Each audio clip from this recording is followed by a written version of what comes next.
Luto tayo ng pata team. Dito gumamit lang ako ng pre-slice na pata. Mas maganda sana kung yung buo kaya lang wala akong makita.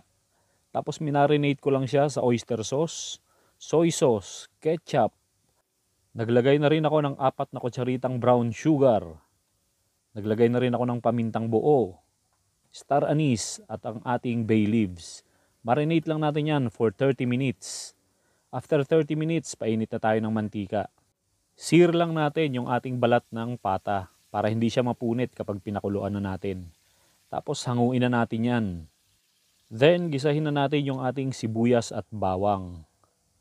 Kapag translucent na, ilalagay na natin ngayon yung ating pata. Tapos yung pinagmarinatan, yun na rin ang gagamitin natin. Magdadagdag lang tayo ng tubig.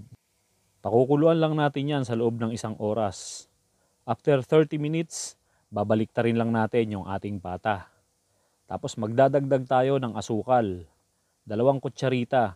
Magdadagdag na rin tayo ng tubig. Ito yung pang pinali. Maglalagay na tayo ng ating seasoning at pork cubes. Pakukuluan lang natin yan sa low heat hanggang sa tuluyang lumambot.